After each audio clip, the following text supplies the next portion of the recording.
Hi, I'm Shana Meyerson with the Yoga of War podcast, here today with Michael Veksel, director of the documentary film In the Same Boat.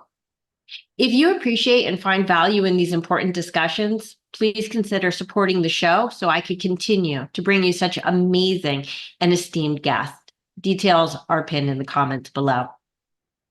Michael Veksel is a director, producer, and editor based out of Tel Aviv, Israel.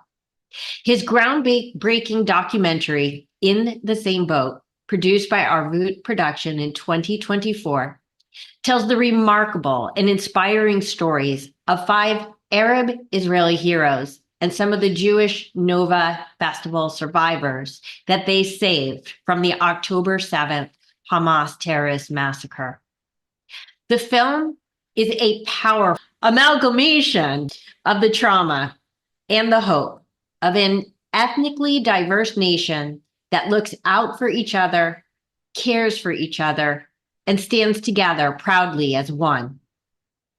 All of the heroes of this film are Arabs, and they are also proud Israelis. Theirs is a story not often told. In the Same Boat profoundly depicts their bravery and their sadness, their strength and their brokenness, all ending on such a beautiful and bittersweet note.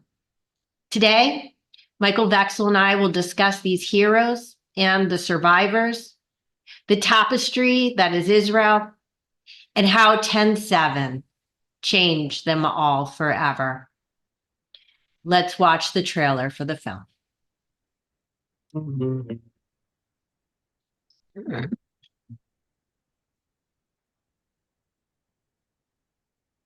אנחנו גרים בו, אנחנו נולדנו בארץ הזאת, יהודים, ערבים, אנחנו באותו סירה.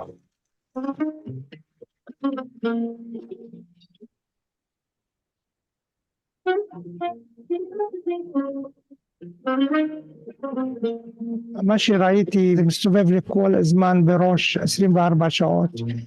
אני גם מנסה להוציא את זה מראש שלי, להתחבר, לדפדף בטלפון, לעשות כל מיני שטויות, ומיד זה הכל חוזר אליי. אני בן 47, זה פעם ראשונה בחיים שבחרתי. אנחנו צריכים לפנות את כולה, בואו ניכנס למתחמי, בואו. שאי אפשר לתאר אותם במילים. רכבים הפוכים, גופות בפנים, בחוץ. אני שוכבת על הרצפה על הגב, ויושבים עליי 3 אנשים, ואני רק חושבת איזה מזל שאני פה בתוך הוואן. ותוך כדי שאני חושבת את זה, התחילו לראות גם מהכיוון השני.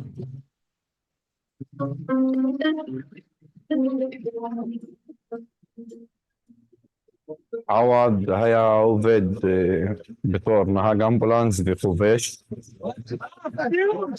חבר שלו, הדוקטור אומר לו, עווד, יאללה, בוא, זה הגיע עוד פעם, הוא אומר לו, תשמע, תעזוב, אתה תברח, אני מדבר ערבית, אם הם יבואו, אני יכול לסדר אותם. ואני היה ערבי מוסלמי, אני. מכאן אתה רואה שחמאס לא הייתה לו הבדלה בין אזרח יהודי לערבי, הוא פגע בכולם.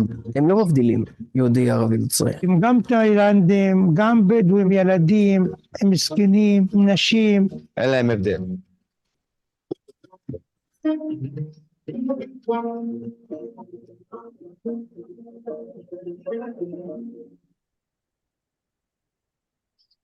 Thank you, Michael.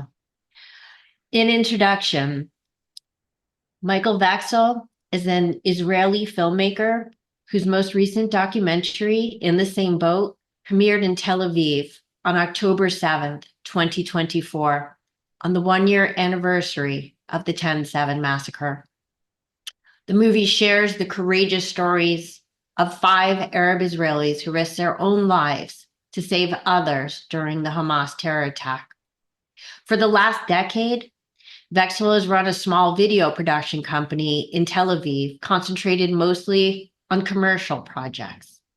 But as the world went off the rails, he found himself working on such painful topics as protests in Belarus, the war in Ukraine, and of course, October 7th and the subsequent war in Israel. Michael, Thank you so much for joining me today. And thank you so much for documenting these incredibly important stories. Hi, Shana. Thank you so much for having me. Thank you for your interest. Thank you for your support. Yeah, there's a lot of movies that came out in the last month being the sad anniversary of this horrific tragedy. But yours stands out as taking a very unique angle by focusing on the Arab subject. And I'm going to get to that later. But for right now, I want to talk briefly about you as a filmmaker, because this film was a big pivot for you. I mean, mostly you work on commercial work, and now you shifted to these deep and emotionally profound and important documentaries. What compelled you to make this film, and what is really the primary message you're hoping to convey with it? You're absolutely right. Yeah, for the most part of my career, I was dealing with the commercial stuff, trying to make a living, doing what I love. But as you said, when the world got off rails, like a few years ago, for me, because I was born in Russia and moved to Israel 10 years ago now, and like we moved out of not especially out of Zionism, but I was like first time I was in Israel more than I think like 20 years ago on a birthright program, as most of Russian Jews, American Jews, as I know, doing. And since I've been here a lot, like in Israel, a lot of a lot with my father, with my fiance, then with my wife, and but relatively it was fine up there still. And like 3 years ago, it started falling apart. First in Belarus, and we respond with the flying to Minsk and filming documentary there. And then we actually stopped screening our movie, partly not to steal focus from the war which unwrapped in Russia, Ukraine. And then I've done a few works about this war.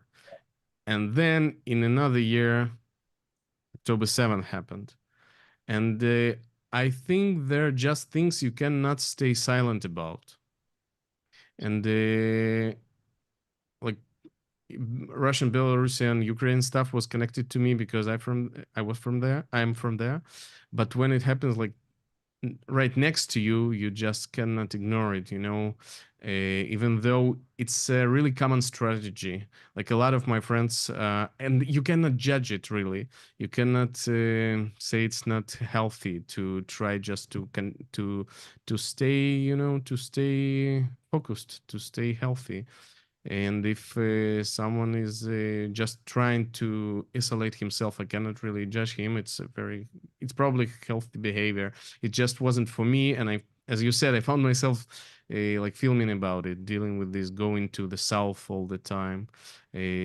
After we've done this movie, I've been to all the burned, not all the, but most of the burned kibbutzim, talk to the people. So yeah, I think you just cannot ignore some stuff.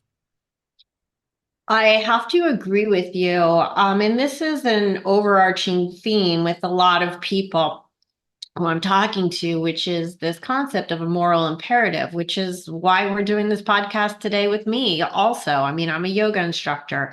But I have to be honest, you know, I mean, we've got 9 million people in Israel, and you know, a handful of them felt this absolute compulsion to, not a handful, I mean more than a handful, but as far as movies are concerned, that it was a compulsion, not a desire, not a thought. And I do think that there's something that goes beyond when a moral imperative actually becomes imperative rather than just morals.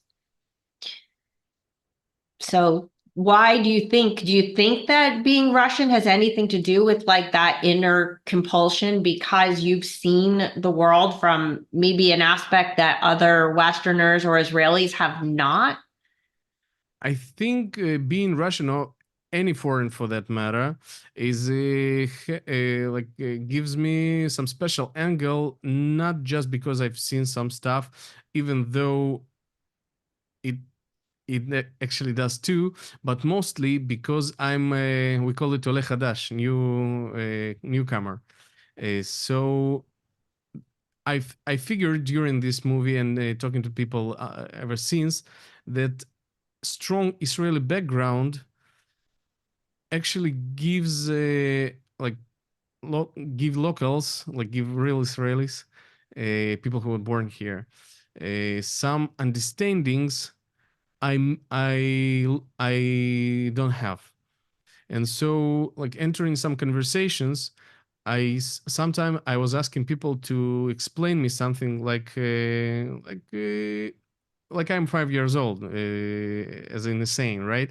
Right. Uh, because like partly because we were trying to prepare this documentary for American, for foreign audience, and it would be nice to explain from the beginning, because no one who is living here is obligated to understand the nuances of our situation, but partly because when I'm entering this kind of conversation, this is what I'm trying to understand it for myself, like not because I don't know I didn't hear the last news and I don't know the situation, but I'm trying to understand where is this coming from. And I believe like people who are protesting even pro Hamas outside of Israel, uh, some of them maybe aren't, probably, probably not, they're not evil, they're not, they just maybe they just confused, and partly because everyone want to think about himself as a good person, and like if you're not really into the situation, if you have only like top knowledge, only partial knowledge of the situation going on here, it's really easy to be intrigued with all the stuff you see on social media, on some European and American TV channels. And like what I was doing, I was trying to understand where is this really coming from, what's the root of the confusion, what the situation really is, how do they feel, how do they think. And that was my approach, like I'm not from here, I wasn't born here, please explain to me why we are raised this way, why we're dealing with the situation this way. Interesting. I don't know if it makes any sense. Yeah, no, it does. And I think that sometimes when you are so insulated, meaning if you're Israeli and you've always been Israeli, the fish can't see the water until he comes out of the water. And so sometimes an external perspective really shifts and sees things in a different light because it's not colored by the same lifetime of experience. So the film itself, In the Same Boat, is such an important film because, as I mentioned, it's a unique angle. It speaks beyond the echo chamber. And I think the echo chamber has become so dangerous because, like you say, a lot of these, I'm going to call them kids, they're mostly kids who are marching for Hamas, are doing so because their echo chamber is telling them, it's the right thing to do. I'm going to leave the commentary on that aside. Do you think that by featuring Arabs in this film instead of Jews, a broader audience perhaps will be willing to watch the film and become more sympathetic to the threat that Israel's facing and maybe even wake up to the frightening and profound and deeply misconceived wave of anti-Semitism that ironically emerged from this atrocity? Shana, I really, really, really hope so. At least that was our intention in the first place. And intentionally, I'm starting the first frames of the movie are the mosque, the views of the mosque, and the Arabic cities, towns of Israel, and like most of the speakers are Arabs. They and I hope that this smooth entrance is gonna be is gonna help to the wider audience to enter the movie, to watch it, because I didn't put, like, obviously no one put words in their mouth, right? So Right. that's what they're saying, that's their perspective, and you cannot, like, even though you, like, let's say I'm it's not like I'm a Hamas supporter, right? But I'm a quote unquote anti-Zionist idea, whatever. And I'm more sympathetic to Arab community, right? So here's Arab community. You cannot ignore it. Please show at least some respect to their opinion, and that's what they're saying. They're saying that their categories, that their things above religion, tradition. It's humanity. It's a value of human life, and whatever agenda you support, there are things above it. And when a terrorist organization is killing innocent people, it's only natural to support life, not the other way around. And they, being Arabs and being raised in this culture and going to mosques, they sharing this view. Like, it's very, I cannot say it's a progressive idea. It's like most general. It's the most basic idea.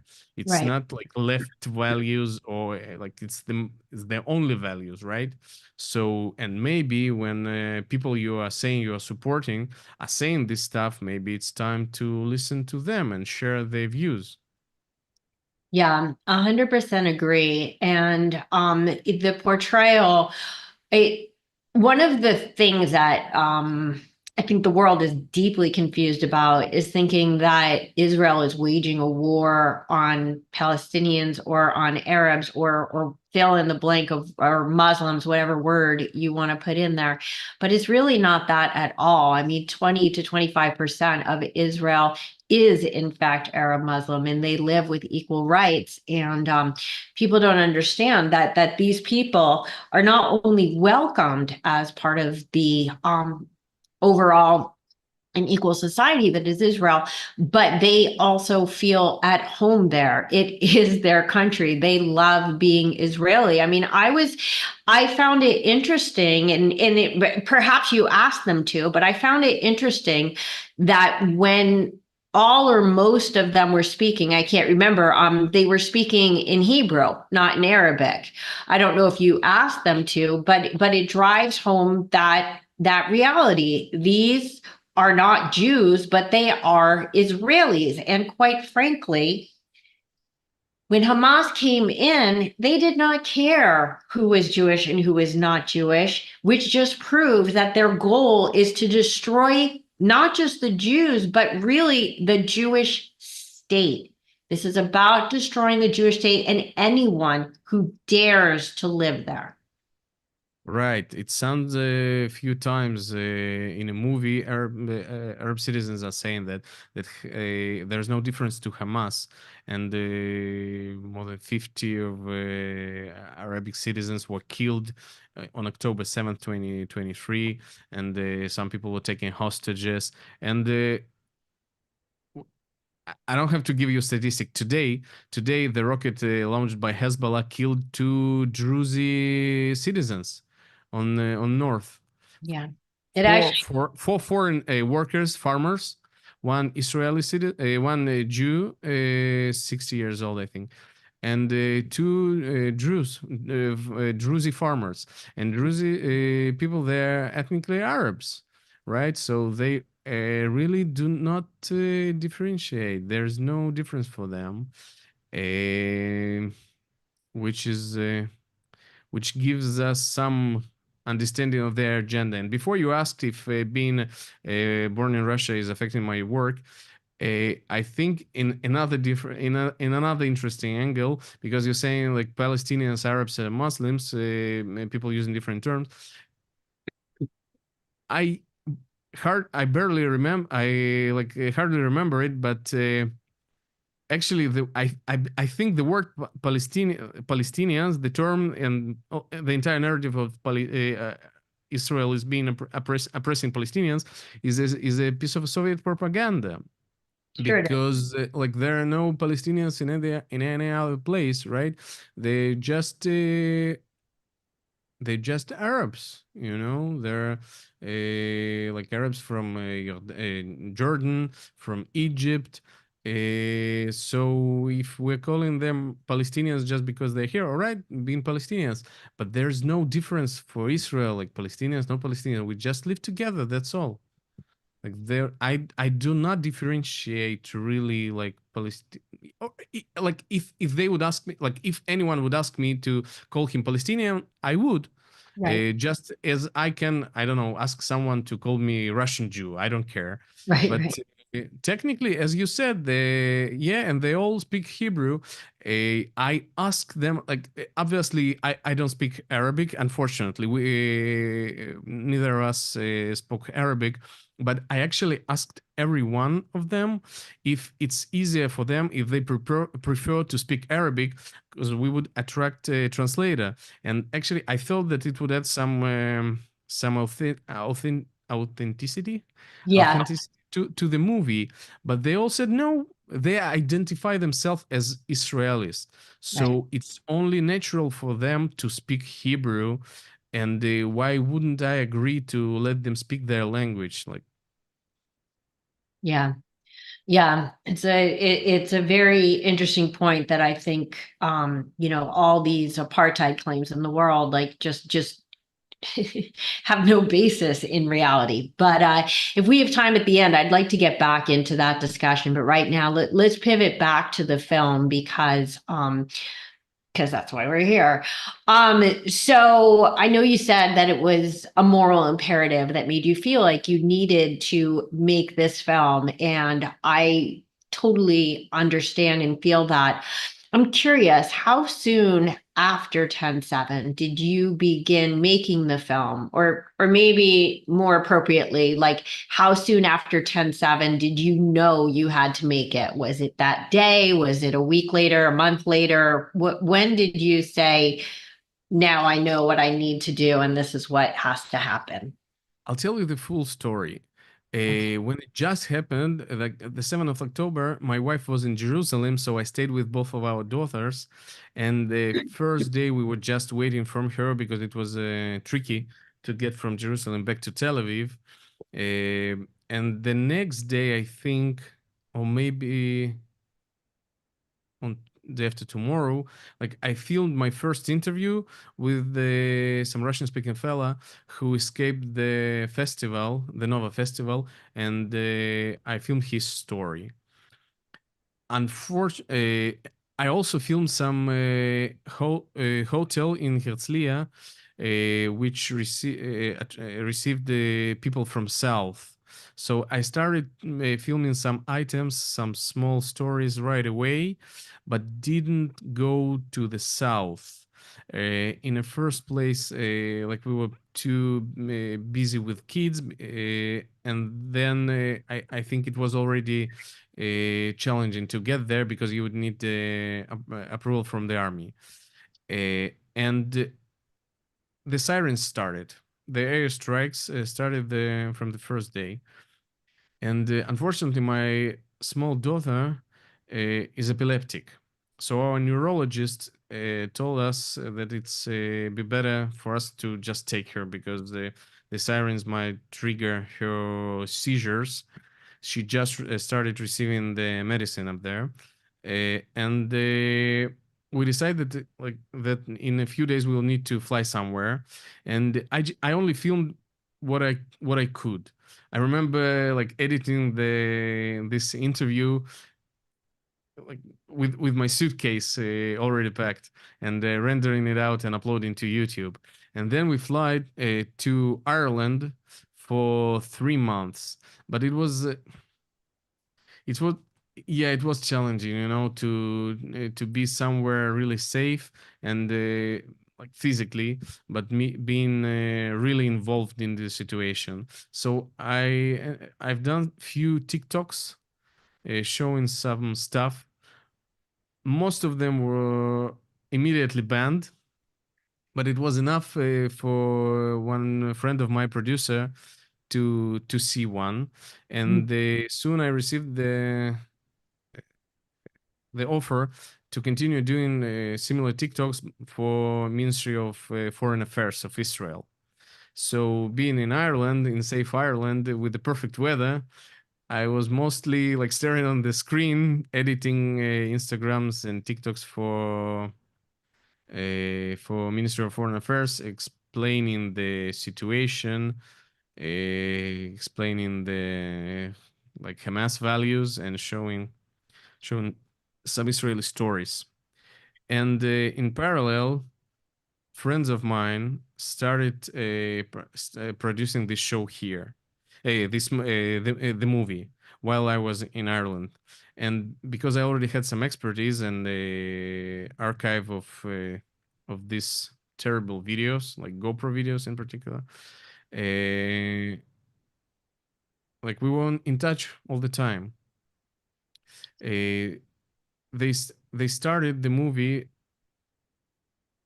Like, should I go deeper into it? Like how it started? If you feel like it's relevant.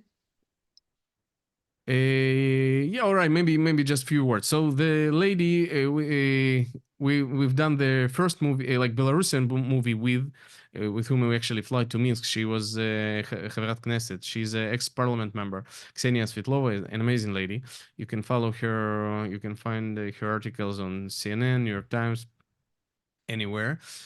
So she hooked us up with the producer Leonid Macron from States, by the way, who was here on October 7th and had this idea to produce a movie here. So Ksenia connected him with the friend of mine, Roman Kovgan, who was a local producer of the movie, and they started to film it with the director Alexandra Petrova, but she didn't speak any Hebrew, so it was really challenging for them. And at the same time, we came back from Ireland, and I naturally got involved and done the rest of the interviews, and then edited the entire stuff. So I believe the day we came, we already had a meeting regarding the movie. Nice. Yeah. It's amazing how all of these elements came together. I think again, like there are just a number of people who heard the call and just knew that it had to be done and it was. And I can just tell you from Los Angeles here, I'm really hoping that you guys find distribution soon because it really is such an important film. So getting back to the content of the film itself, before we go into the specifics, because I really do want to talk about the people who are featured in the film. But before we get into that, I have a question on actually capturing all these testimonies and editing them. Like, how did you balance portraying the horrors of this experience while also maintaining the sensitivity and the dignity of the heroes, the survivors, and the victims? Because I know that that's like a really delicate balance. And a lot of the October 7th documentaries that have come out have been real, I would say, more cautious than you were about what they were willing to show and talk about for fear of triggering maybe not just the subjects in the film, but also the viewers. So how did you balance out those sensitivities? Yeah, it's a good question. Thank you. First of all, entering each conversation, I was saying that if I'm asking something, if you don't want to go anywhere in this story, just please do not. Nothing worth it. No one wants you to go to some place you don't want to be in. So let's just stay like in a comfort zone. You are saying you're talking. Yeah. And surprisingly, I also discovered it later, working on other projects, that for some people it's a therapy to Yeah. share the experience, but I didn't know it entering the project. I already starting this movie. I already had like plenty of background producing number of documentaries, talking to hundreds of people who experienced prison. I also worked with some foundation helping people, kids with oncology. And like, if you think it's hard to talk to grown-ups who saw terrorists, imagine talking to kids who are informed that that there's a chance they won't survive the cancer. Mhm. So I had some experience talking on challenging topics, let's say, and in general, talking to people is kind of what I was learning in university. The only diploma I have is a journalism. It just happened to be I didn't really work as a journalist, but I think being involved in the commercial productions, first in St. Petersburg, then in Israel. But I believe this is what helps me now in a way. And I don't know, if you care about people, if you have this empathy in you, you're not gonna trigger anyone.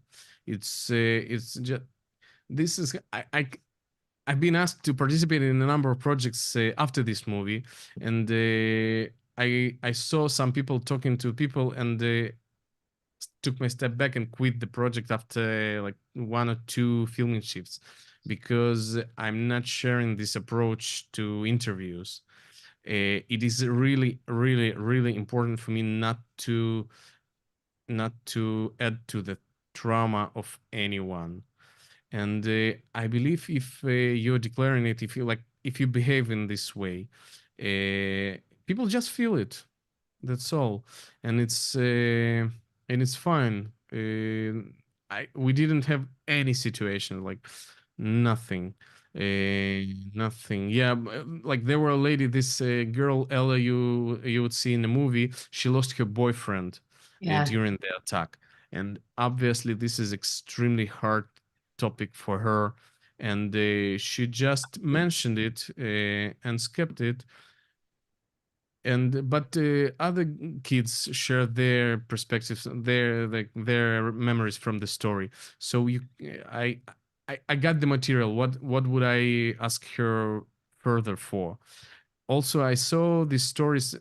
It isn't it like, I think each one of us, every one of us saw these scenes on television, in documentaries, when journalist is obviously like trying to trigger the speaker, and pushing the emotion and waiting for him to cry, and then just put the piano music, right? So this is what I was trying to avoid. I wouldn't go there. And I think it's also disrespectful, not only to these people, but to entire situation. We suffered unbearable. Like, it's unseen. There is no need to exaggerate the situation. There is no need for vivid colors here. The story speaks for itself. Like, why would I push someone, to show me his emotion? I would just tell his story, and emotions would come by themselves. Did you have a psychologist on location? I know some of the other films did. We did not know. Okay. No, didn't even think of it. It sounds like, again, like, I think that the problem is that a lot of people approach interviews with a preset of questions, thinking, okay, well, I'm just gonna ask this, and this, instead of listen and have a conversation. And I think that it sounds like you were able to listen, so that the feedback was, it was immediate feedback as to what they were or were not going to be comfortable talking about, because you were paying attention instead of just reading a bunch of questions. You're absolutely right, and I'd say even more in the beginning of the movie. Now we have 1 hour long feature, documentary, and it kind of works, you know, judging on the screening we have in a cinematic theater in Tel Aviv. Like every responses are, like, it's not humble to say, but really good. Like, it will super well received from Arabs, from Jews, from leftists, from rights, from like anyone. But in the beginning, we were just starting talking to the people, and like my approach was, I'm not doing it for the future film, which might fall apart in a couple weeks, because in the beginning you never know, right? If it's gonna work, if it's not gonna work, if a investor would decide to stop doing it, you never know. Obviously he wouldn't, but like it's always a possibility. So, and why would I like push or like violate any boundaries? So I was just doing it. I cannot say I was doing it for them, right? Because obviously, like we were needed this. But yeah, my intention was to like to listen to their stories, like to understand for myself what happened to our nation, right? What happened to the country? Because it's their trauma is my trauma. We are sharing the same. This obviously we're not sharing the same trauma, you know, because they saw terrorists, they've been shot, and all kind of terrible things happen to them. But this is like our common experience now, and we have to understand it, to understand what happened to us, how to deal with this, and what has to be done in the future to avoid the situation again. So basically, yeah, I was just talking to people, trying to share the experience, trying to understand it for myself. This was a kind of a research for me. Interesting. Interesting. And it is research for them as well. Like you said, it's like therapy. The more you talk about it, and you also get in touch with your own processing. And so let's talk about the actual heroes that are featured in this film. I call them heroes. I yeah, and I think everybody who watches the movie absolutely will come to that conclusion. Nonetheless, like most heroes, these people, obviously, one we'll talk about, did not survive to tell his own story, but their level of humility, and again, like they basically seem to, at least from what I could tell, see themselves, again, that not heroes, but just humans who were driven by their own moral compass to jump into action and just do what they could. I mean, each one of these people risked their own lives. Okay, they risked their own lives under terrorist attack and fire in order to save as many other people as they could. To me, that's the definition of a hero.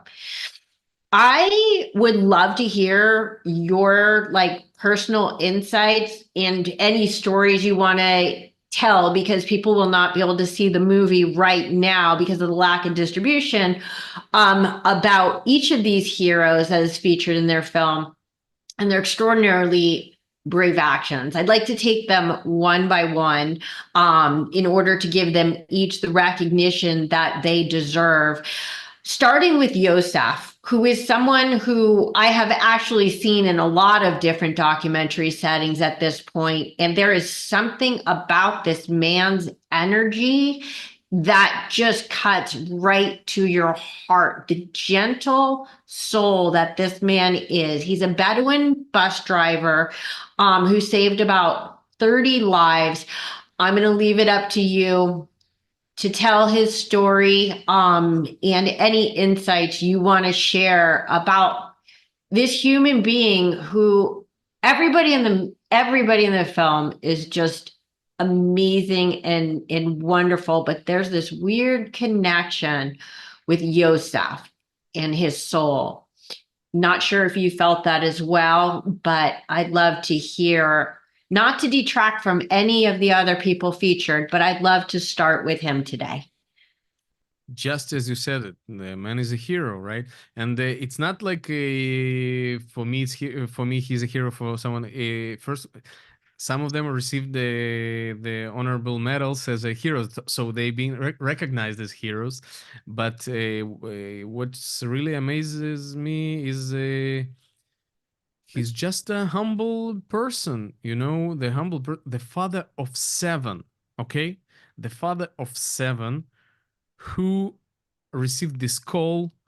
Like the story of Yosef is he's been a bus driver for 30 years, and he's close with some kids from his area because he used to deliver them to the school every day, right? And so the night before the festival, October 6th, he took some kids from some villages, small towns, to bring them to the festival. And in the morning, and it was a Shabbat morning, and like he's not Shomer Shabbat. Sure. He's He's not Shomer. Jewish, so he wouldn't be Shomer Shabbat. Yeah. How you say Shomer but in English? Observant. Yeah, he's not observing Shabbat, but he doesn't work usually because there are less orders, there's less job in Shabbat. So he's resting in the morning, and the cell phone is exploding. Someone is calling. He's receiving the call, and the kids are asking to take them from there, and no one in the country understand what's going on. But rockets. He hears the gunshots there, and it's like it's obviously it is a mess.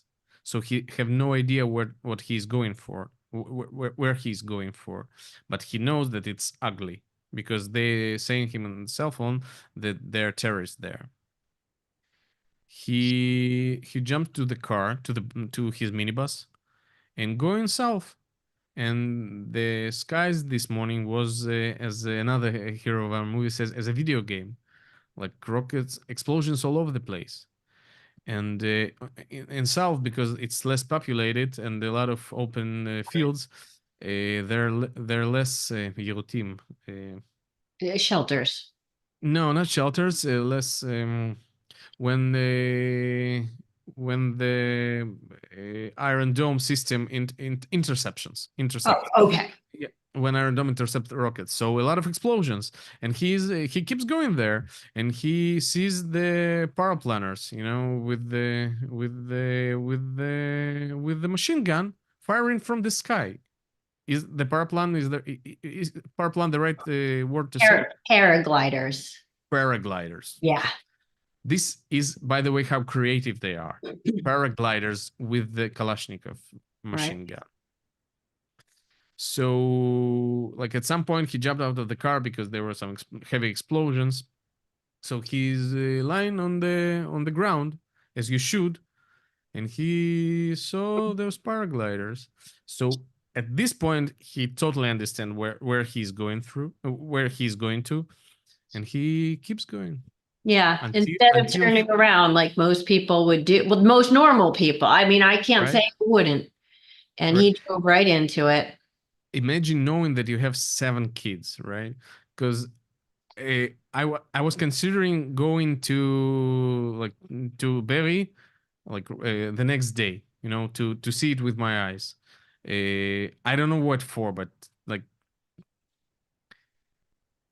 there's something which push you, you know, to do some stuff sometime. Mm-hmm.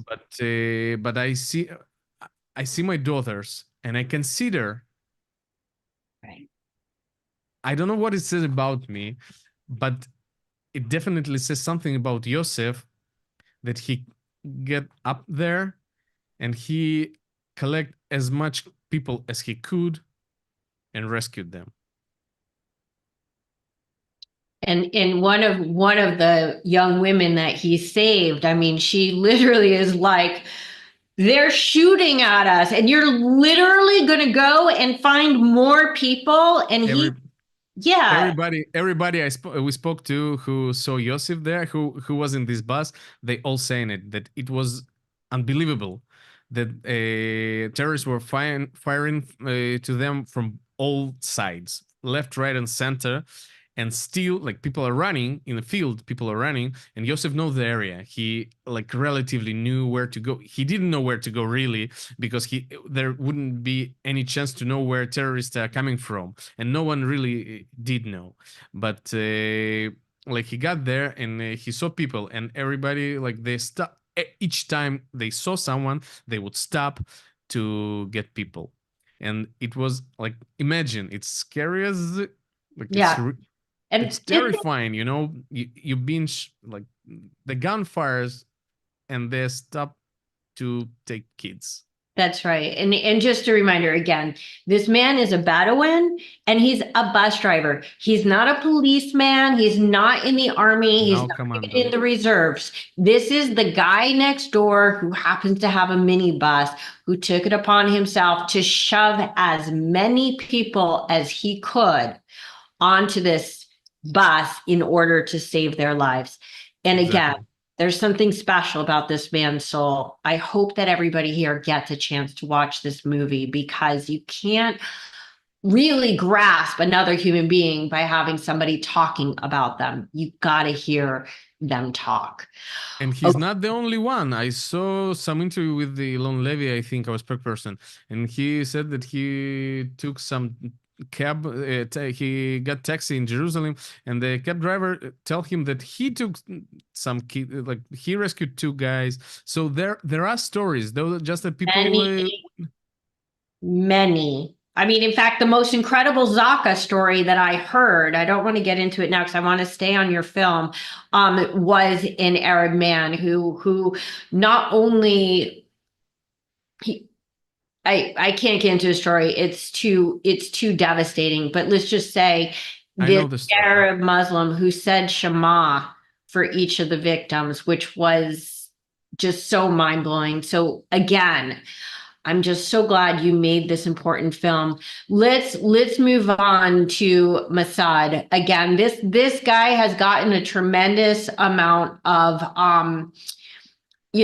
of recognition for what he did. This is a very young man, a gas station attendant. Again, we're not talking about soldiers and policemen and people who are trained to save the world. We're talking about a young Bedouin gas station attendant who saved 13 lives. Right. Just a small thing. It's really great that you're saying mentioning the story of this Zaka man who said the most important Jewish prayer to each victim, because comparing to when like American students or whatever, like some Hamas supporters are saying that it's necessary to have a ceasefire while to respect, not to save people, to respect Arab holidays.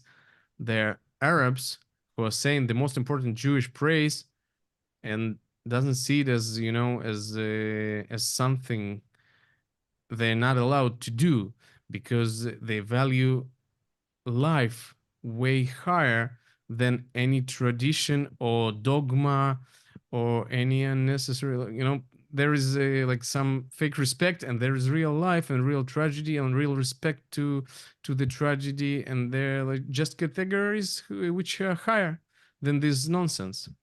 So if I can just quickly take a moment to contrast a Muslim man saying the holiest of Jewish prayers for the victims of these atrocities. I'm not going to get into the horrible specifics of what this man saw, some of the worst of everything that I've heard.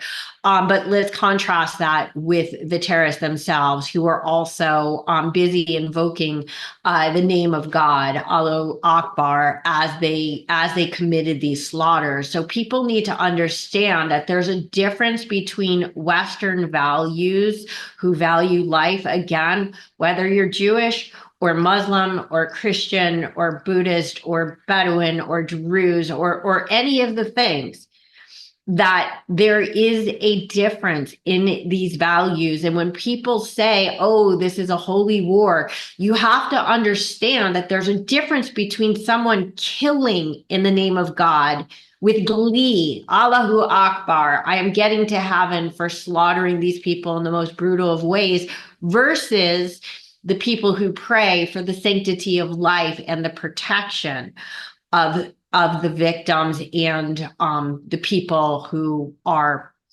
in the midst of this fire. Right. Totally agree. Yeah. So- So anyway, let's get back to Mossad. Mossad. Unless there's more to Mossad. add. Mossad. Sorry. Yeah, Mossad is he's like every one of them is inspiring. So the story of Mossad is this.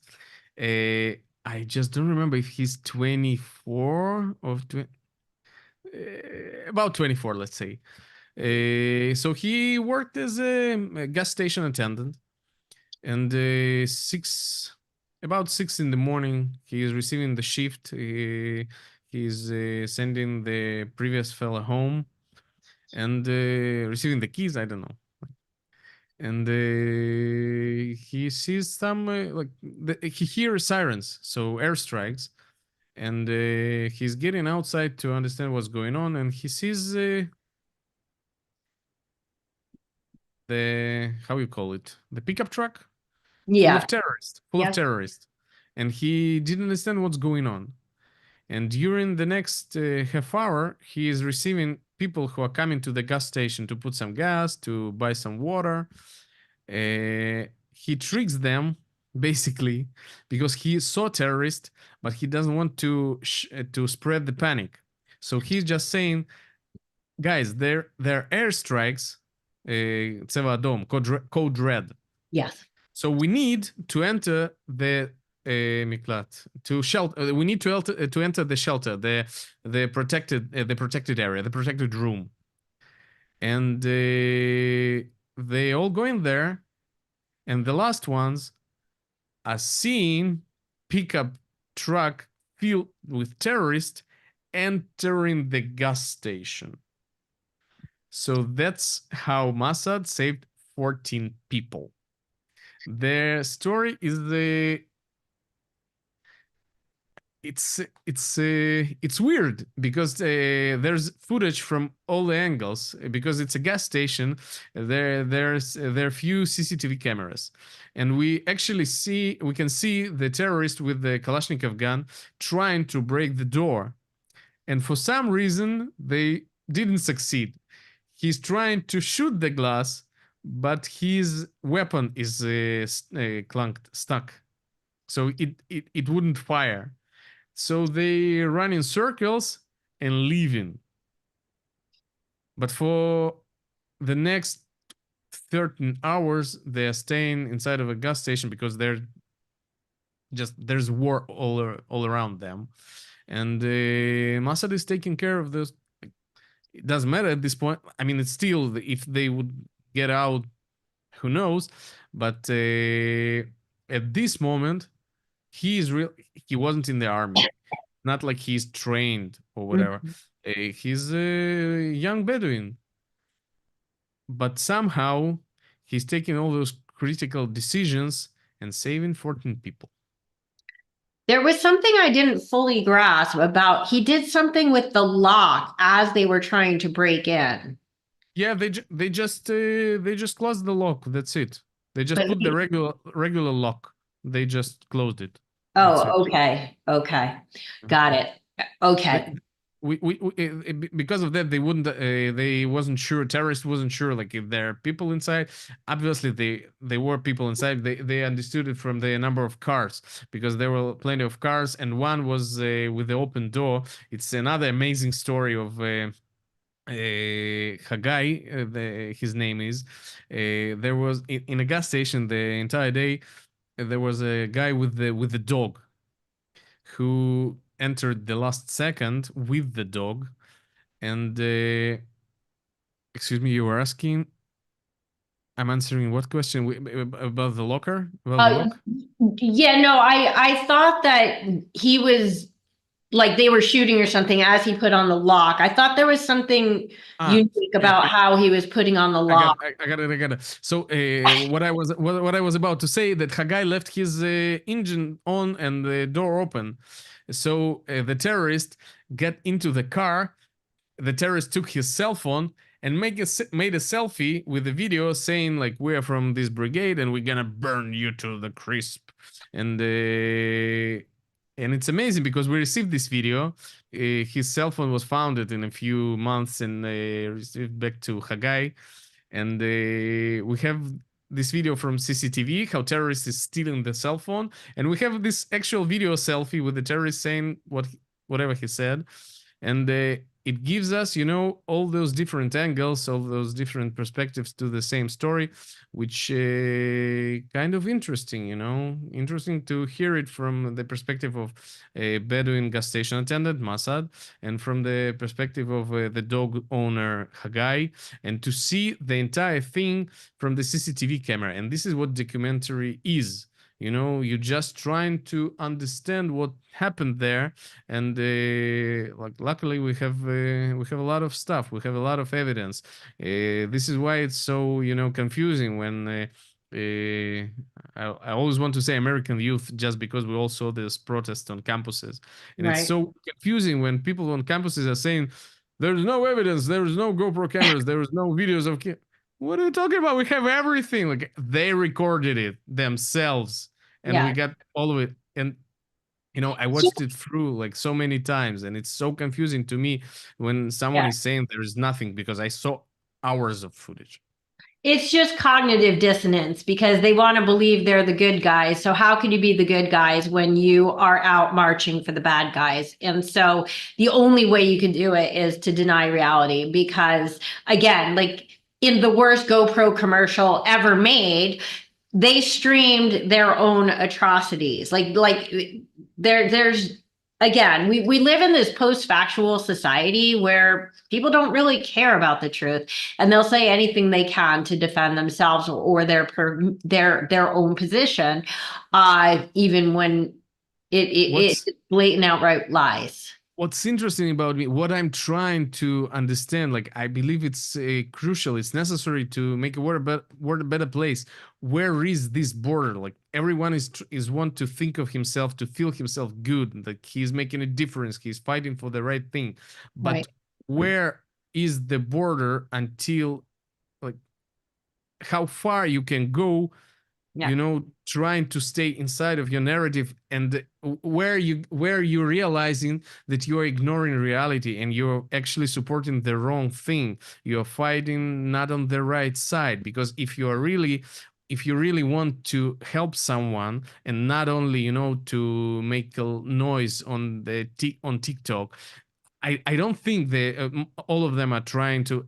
Obviously, there are some ugly, terrible people who are just trying to make followers and likes and make some money, even some profit out of the audience they're tricking.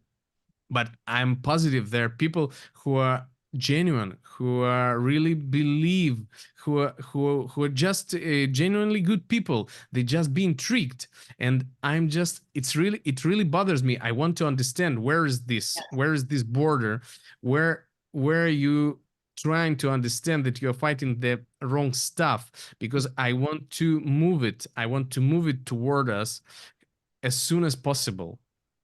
Yeah, there is no border. And that's really the problem. And this is what all Jews in the world have been grappling with for the last 14 months. It's absolutely surreal to watch. And I am 100% positive you and I are not going to solve it right now. Because it's all I've thought about for 14 months. Wouldn't it be nice though? It would be nice. It would be nice.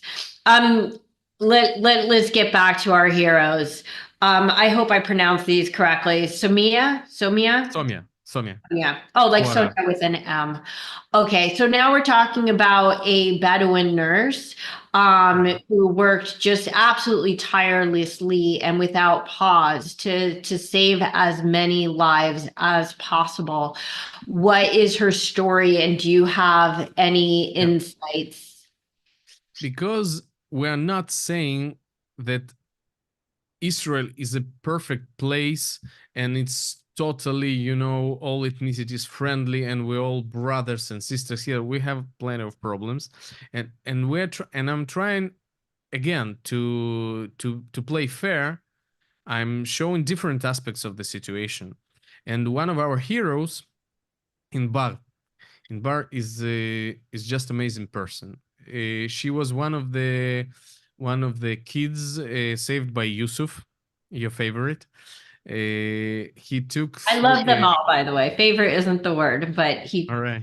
has a special soul. Okay, yeah, go on. Right. So he picked up three guys, Tal, Ella, and Inbar. By the way, Ella, as I figured after an interview, is also Russian speaking. She was born here, I think, but she also from a Russian family. So it's not only like Arabs, Jews. We have different ethnicities here. And it doesn't bother anyone. Like we're all sharing some stuff. So three of them were rescued from the festival zone, and they delivered to the Soroka hospital, which played major role in on October 7th and following days, because it's the closest major hospital which received hundreds of people, maybe thousands. And Inbar is telling her story that they came here in the ambulance, which driver ride it for, like she's saying, for 300 kilometers per hour, which would be 200 miles per hour, just really fast, because they didn't know what's going on, and the road is filled with the bodies. And they came here, and she's saying she was in shock in the first minute, because most of it's a very common thing in Israel. I know it's going to be hard to explain to part of the audience, but not most, but the huge part of Israel medicine are Arab nurses, Arab doctors, and they get into the hospital, and they see a lot of Arabic staff, a lot of Arabic nurses and Arabic doctors. And she's saying the first reaction was not panic, but they were afraid. They were afraid because they just saw terrorists, not like, on a distance, but on the other side of the road. They Right. freshly traumatized, and they do not understand. They in shock. They really shocked, like medically, and they do not understand what's going on. And in first they didn't understand what's going on. And she's saying that it was really, really moving, and it was a lot of people are saying that it was the first minute they felt safe in the Soroka hospital, being treated by those nurses. So we only spoke with the Somia, but the entire staff of Soroka hospital made some amazing job this day, and we know it not from numbers or statistic, but from number of stories of people we spoke to. And so Inbar is saying the story of she, like, how she was treated by Arabic staff, and so we found one of them, Somi Abu Arar, and she's a Bedouin nurse. She already worked the entire night shift in the morning of October 7th, and then happened what happened. And immediately, like, she decided to stay for the following day. The terrible stuff was she received the call from her village, because one of the first rockets fell in Israel. Maybe the very first one was on her village, and it fell in the graveyard. And another one killed the kid who was playing in a backyard. So she knew that something is going on, and her kids are home. In addition, her husband didn't answer her, but her mom did, and she knew that they were relatively fine. They closed themselves in a shelter room. On the south, it's probably worth mentioning to explain the situation. Like in my building in Tel Aviv, I only have shelter downstairs. But in south, most of the houses have shelter inside of the house. One of the rooms is just protected. So They closed themselves in this shelter room, and she stayed working for another day, receiving hundreds of people. She's showing us the bunks, the beds, like, and she's saying that each stand were occupied by 3-4 people, which is unheard of. But what are you gonna do, right? Later the day, they started transferring people to the center, to Ichilov Hospital, to Sheba, to all kind of places, like wherever, because it was overcrowded, and like, imagine overwhelming of such a day. But they שברו את התפקידים. They stayed in on duty, and Right. they've done. And from the stories I heard, they've done something right. Yeah. Again, like, I think that sometimes we, as outside observers, seem to sort of compartmentalize the trauma for the people who actually, like, say, we're at the Nova Festival, or we're at, one of the kibbutzim, but the first responders, what they had to go through, what they had to see and witness, and it has been, I think, just as overwhelming and just as traumatic. So to be able to work those kinds of hours, seeing the kinds of things that she had to see and dealing with the kinds of emergencies she had to deal with, and in the whole staff, I think sometimes. Again, she's not the only one. The entire staff, Yeah. she's saying they had a WhatsApp group, and everybody came, and all the doctors, everybody came, and to help the people. And maybe not when you're a doctor, but I'm imagining, like, in general, like, you see the deadly situation. What's Right. your initial reaction? If you run right now, no one would tell, no one would know. So it's between you and yourself. So you're making this decision, like, general, like for yourself. I don't know, for your future self. And Sure. it tells a lot about these people, 100%. Okay, we'll talk about Remo. Remo is Remo. Sorry, Remo.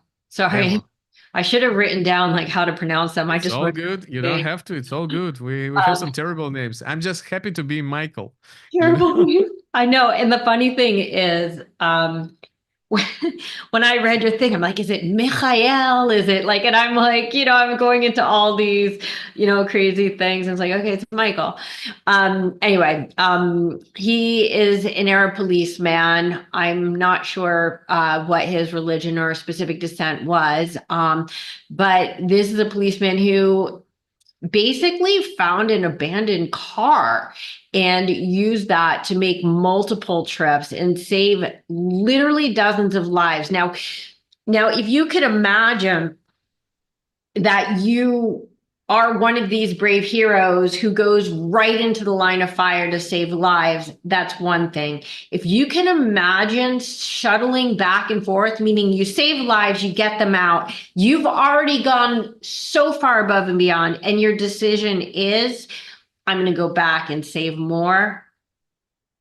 Tell me about that. And here you see the diehard stuff. Because being said that Mossad as a Bedouin gas station attendant, and Yusuf being just a bus driver, humble citizens, and they showed such heroism. So here you see not a commander soldier, not special force army something, but shoter. It's a police officers. Officer. It's not like he's in a special unit. He's a detective, police officer. He's a detective in his police station. But he took a side job on this weekend to protect, like, to be shoter, a policeman, a guard, a policeman, a guard, security. to work as a security guard of the festival, and he had a gun. And when it happened, like, you really have to see the movie. But in short, like, it's not like he only didn't run.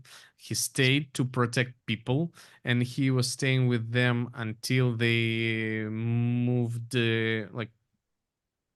as he's saying it, most of them moved. Like he yelled, like if anyone is still here, and no one answered. But he's saying, I'm afraid that there were people who just didn't answer because they froze out of fear. Right. Sure. So anyway, they cleaned the area, and then he found the car to evacuate people because a lot of people just dropped their cars. They were just running because the terrorists came from the main road, and the traffic jam was only natural because they were shooting, and they already killed people in the beginning of the traffic jam, and people above those cars realized what's going on, and just run to the field. So at some point, when terrorists moved, he found the car, and he took some people. He found some temporary point where he could unload people. Came back, and he was riding back and forth for hours. Then he's saying one of the citizens stayed with him, and they found another car. So they were doing 2 cars each ride, and they saved like around 300 people in total in this day. And as you said, you already showed yourself, you already proved yourself as a brave person, as a hero, right? Saving saving the full car of people, right? But going back and forth, knowing that every time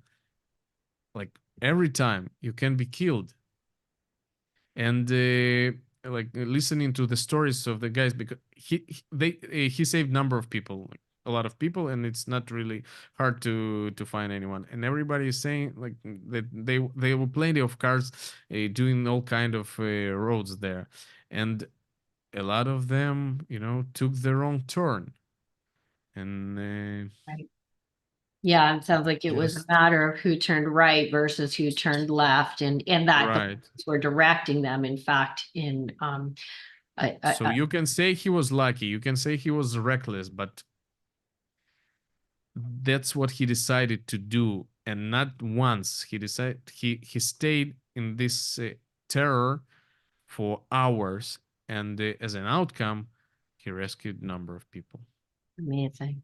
which is just amazing. As you said, there's no other way to say it. So I say for last, Awad. Is that how you would say it? Awad, Awad. yes. Awad. Awad Darawshi. Yeah. So he's a Muslim paramedic who was actually killed in this process of saving lives. The heartbreaking reflections of his father and brother who tell his story is definitely one of the most poignant aspects of this film. Can we talk about him? Sure, yeah. His brother, his father. So, for people who are just, as you said, saying Palestinians, there are different kind of Arabs within Israel and all around. So, all 4 of the heroes we spoke until now are Bedouins. And it's only natural because it's all happened on the south, and a lot of Bedouins located on the south. But Awad actually was from the north, from the town called Iksal, and there, Arvim Falacha, the Muslim Arabs, so Bedouins are like mostly, no, how you say it? Work with the not agriculture, but sheep's, no, Shipping. horses. They're moving like Of Bedouins course.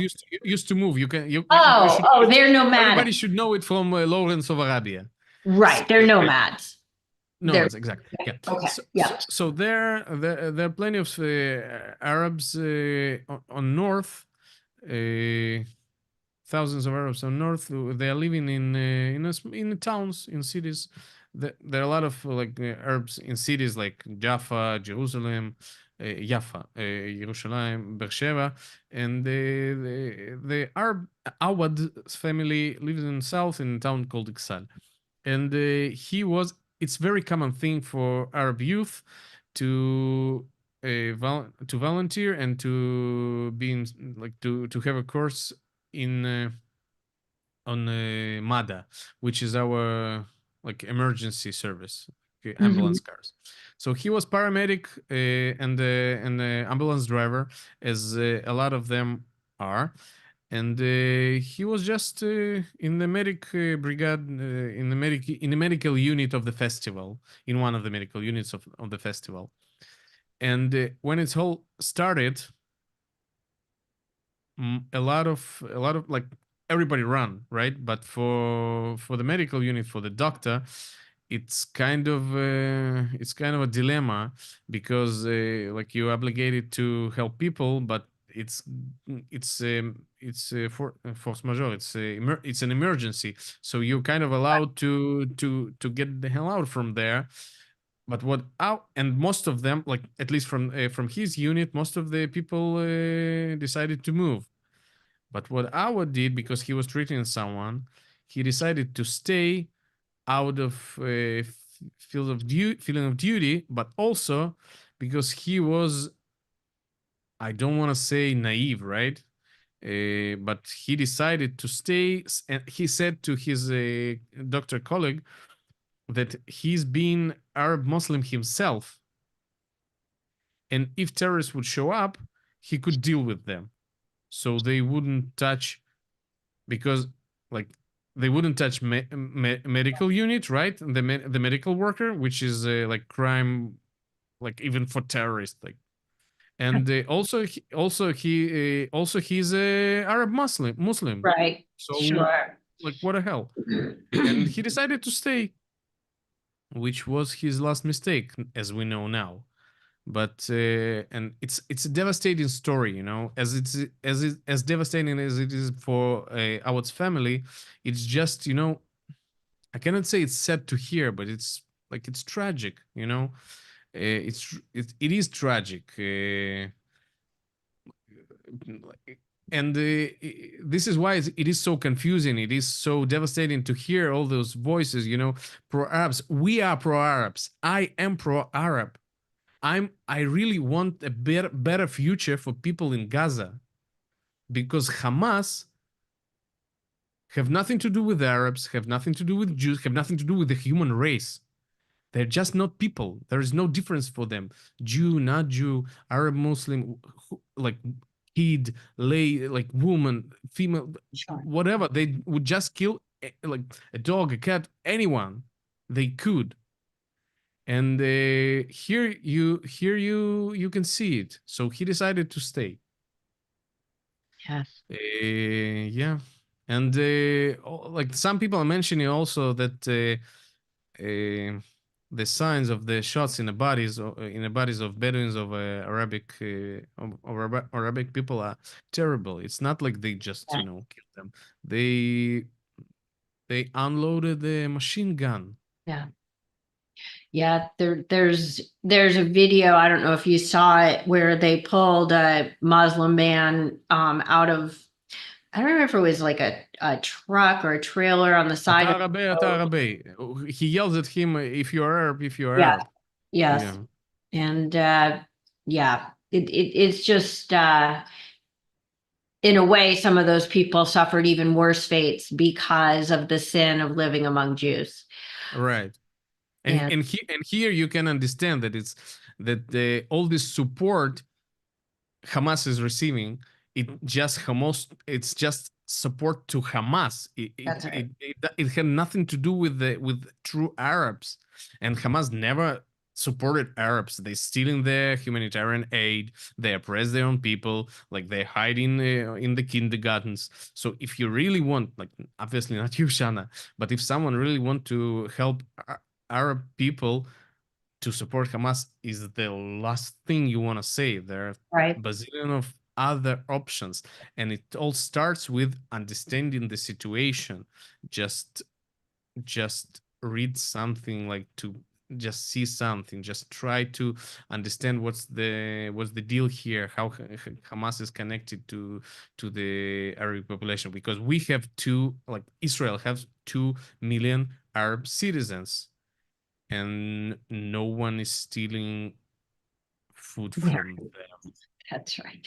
That's right. And the Arab Israelis. And for me, I'm very, very cognizant of words. I think that the use of the word Palestine is very dangerous because people are creating a de facto state wherein the Oslo Accord said this is something that has to be negotiated based upon Israeli security. But if enough people say it, as we're seeing all over the world, the number of nations that recognize, literally, this isn't my own bias, a non-existent state of Palestine. There are no borders and no government. You can't have a nation without borders and a government. So just to compound the lies on top of the lies, but I think that for me, even though the word Palestinian has certainly been appropriated. I mean, Golda Meir was a Palestinian. Palestine just meant the British mandate over this land, and the Jews were Palestinians, the Arabs were Palestinians, everybody who lived there was Palestinian. However, I think that when people argue we need to just say Arab, that's too broad because we are talking about specific Arabs. But for me, the difference between an Arab Israeli and a Palestinian goes to who do you identify with? You know, when you're talking about these people who want to speak in Hebrew because it's their national language, those are Arab Israelis to me. People in Judea and Samaria who are, fighting against the quote unquote Zionist project, to me, even though they are, let's say, in Israeli territory, are Palestinians. That's how they identify. So for me, just to clarify how I use words, that's the delineation that I use. I wouldn't even go there. As I said, I believe that the entire Palestinian narrative is a Soviet propaganda legacy. They just distinguish those Arabs from, because there are plenty of Arab countries, right? And they couldn't be received by any country, but they wanted to separate them to show them as oppressed by Israel, like people oppressed by Israel. But I wouldn't even go there. I totally respect anyone's right to be called whatever he wants to be called as. And actually, finishing the editing of this movie, I asked my Arabic friends to watch it because it was really important for me not to call them something they wouldn't identify with. And actually, this friend of mine, I didn't ask if she wanted to be mentioned, so I wouldn't say her name, but she actually adjusted something. It was, I wrote it initially. I wrote it Arab Israelis. She said it's better to be like a Arab citizen of Israel because I'm saying I have no problem with that, but I have some friends who identify as ex-Lebanon citizens, or from Iraq, something, and they just at some point they would love to maybe go back, so they identify as Arabs, Israeli citizens, and this is what we wrote. Okay, I again there are a bazillion of opinions, countries, if Egypt could open the border, if the from Jordan. I wouldn't even go there to geopolitics. I wouldn't start from the easiest thing. First of all, I would love to only talk about humanity because I personally, I don't care about geopolitical situation here. It just inspires me that we're being lucky enough in these dark ages to have those beautiful, there's no other way to say it, they're beautiful people who puts humanity above everything else. And this is truly inspires me, and it gives me some hope, in this entire in a terrible conflict we found ourselves in. This gives me, and I hope to the audience, some hope. Those beautiful people. Yes. And I always like to end this show on a note of hope, but I first have a very difficult topic to bring up. with you. And of course, as you pointed out to me, and I had literally just watched your movie within hours of the news coming out, that also featured in your film In the Same Boat, was Nova survivor Shirel Golan. She's a young Jewish woman who was saved by 22. the police officer Remo. Is that how you say his name? Who we Yeah. mentioned. Shirel was so deeply traumatized by the terror of that day that a year later, she quite tragically committed suicide on her 22nd birthday as the result of the overwhelming PTSD that she had not only experienced but was carrying with her even a year later. Shirel's death is a very stark reminder of both the seen and unseen tolls of this war. There is a mental health crisis that is likely to plague Israel, perhaps even for generations to come. And I don't think that anyone in Israel, or even in the broader Jewish community who's so vast in this, is immune to this PTSD. Can you talk a bit about your experiences with Shirel, and did you have any indication as an observer that something was desperately wrong?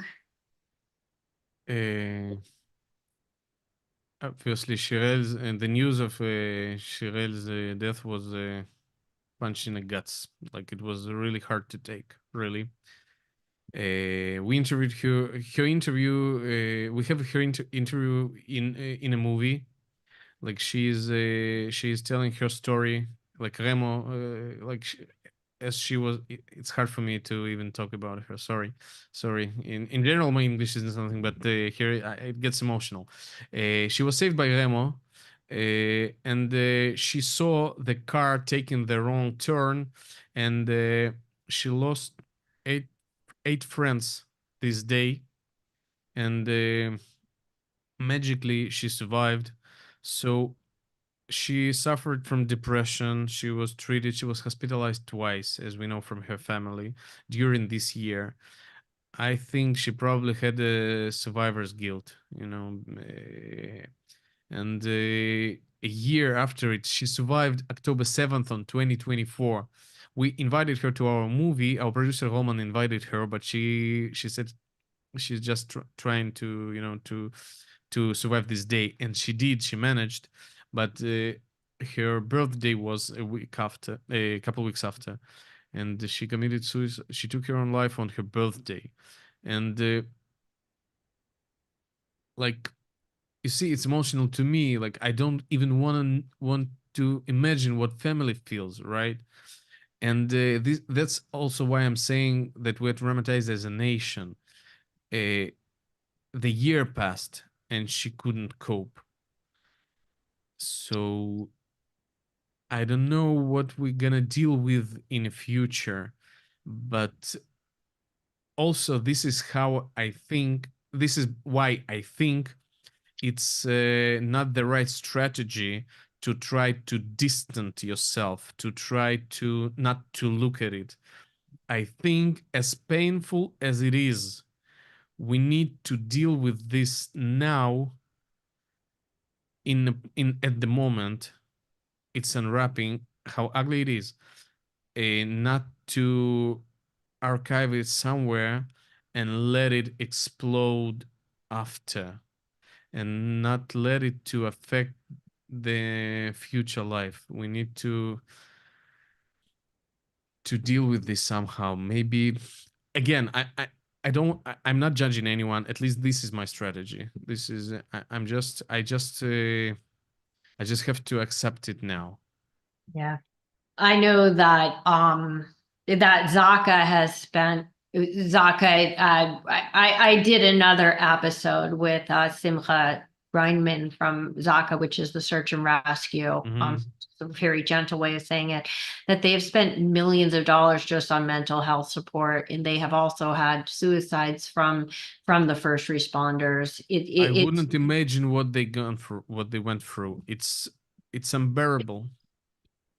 It's absolutely unbearable. The things that people don't just do, but do on a volunteer basis in this world, are pretty extraordinary. And I guess I need to ask, I mean, just personally, you also not only had to witness all this, but in the process of editing, and you have to watch the footage over and over and relive it over and over. And I know that it could go both ways. On one hand, I guess it can desensitize you, but on the other hand, I think that the relentless exposure to these horrors, I'm just wondering, like, how has this project affected you personally, or has it? I mean, In the first place, I couldn't tell. Like, just I just consider myself as a documentarist.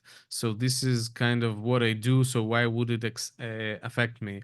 My wife also have a theory. She always watching all the news and all the terrible stuff, and I always ask her, like, why would you go there? Why would you see the pictures? And she's saying that her imagination is so rich that if she wouldn't see it, she would imagine worse things. wow. Okay. Yeah. Yeah, my wife is an amazing woman, and this is one of her saying. So in the beginning, I was just watching it as a documentarist, as a journalist. I need to understand, like, what's going on. And then when I started working in the movie, I didn't realize what it's doing to me.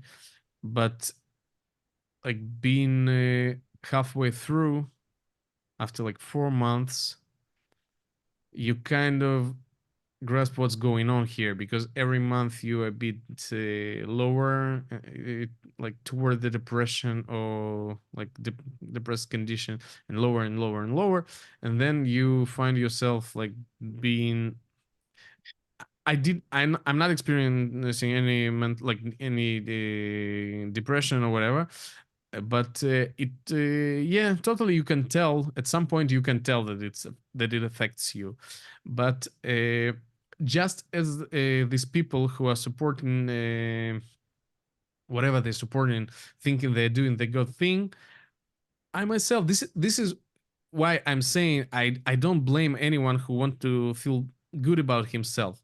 I'm part of this generation. I'm sharing the same values. I'm just thinking that I'm here standing for the right side for difference.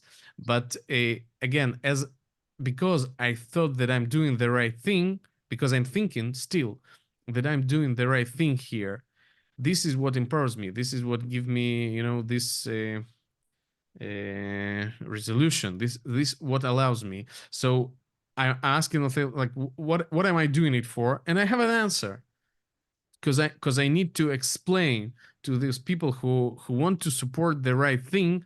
I need to give it to them. I need to show. I need to explain so they could stay on the right better. And I don't mind taking this taking this on me. If I'm gonna help at least, I don't know, someone. Yeah. And you are. So as sort of like a last note, I do want to circle back to something we mentioned at the very beginning, just about Israel, because among other things, I think that what your film reflects so well is the diverse and in unified tapestry of Israel. I know that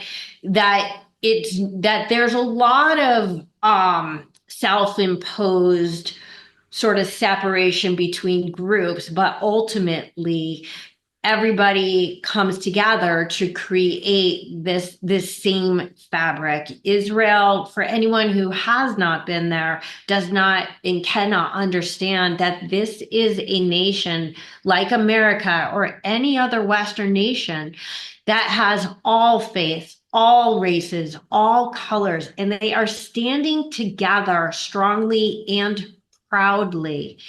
In a movie like this, besides the messages of hope and humanity, also summarily disproves the patently false apartheid claims that are so popular among the uninformed and misinformed social justice warriors. And so if I could just ask you, and this has nothing to do with the film, just as a Jewish man living in Tel Aviv, can you speak to the state of like Jewish-Arab relations both before and after 10/7? Has that evolved?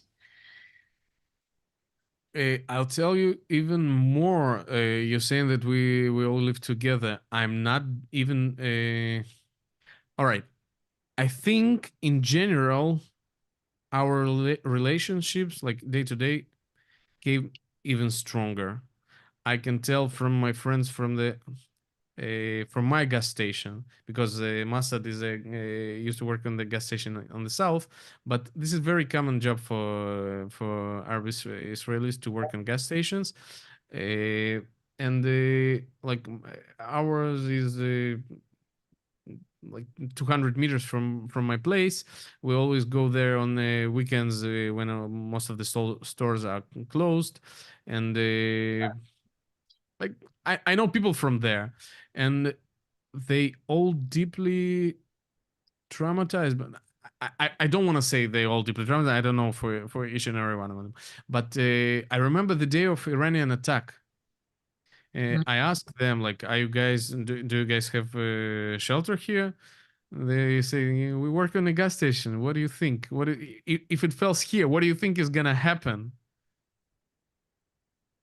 And it's not like we wouldn't have this kind of conversation before, because in general, everybody friendly.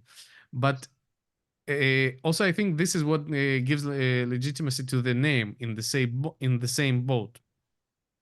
This is what we're sharing, okay? This is what we're dealing with all together. If Iranian ballistic rockets are falling to Tel Aviv, even to Tel Aviv, I'm not saying to Arab village or anywhere, you never know. Like, they gonna be hit, I can be hit, and if it falls on the gas station, the entire block is gonna explode. So in this way, I think our relationship became even stronger. Again, I'm not saying at all that we have no problems, that we live perfectly. This is a very real issue for Israel. Arabic Jews relationships aren't easy, and unfortunately, this is what some politics are making their career out of. But in general,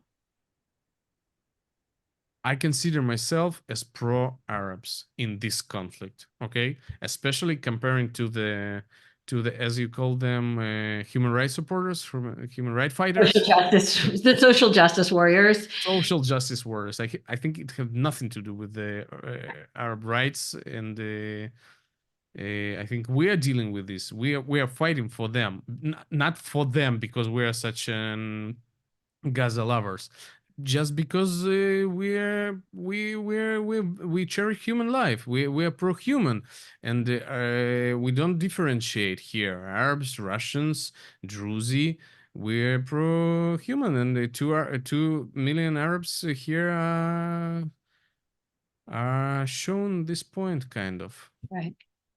I think that's like a really important point, that as somebody who's extraordinarily involved in the pro-Israel community and has for decades, I could tell you that pro-Israel does not mean anti-Palestinian or anti-Arab or anti-Muslim. It means pro-Israel and pro-everybody. What we want is peace for all. I mean, it really is. But when we see these rabid mobs who are rioting in the streets, they are not just pro-Hamas, but they are anti-Israel. And there's a big difference. You can support Israeli lives and choose your word, Palestinian lives, Gaza lives, Arab lives, Muslim lives, whatever you want to say. At the same time, there is absolutely no contradiction in that stance. The problematic part is how people are marching. They say that they're marching for Gaza, but really they're literally yelling for the genocide of the Jews. And that is a really important distinction. So yeah, your humanism, I think, is really what drove you from the commercial to the documentary to make this such an important film. So as previously mentioned, we haven't yet seen the distribution of the film. You did have a successful screening on 10/7, correct? On 10/7 in Tel Aviv. I know you have some footage of the reactions there.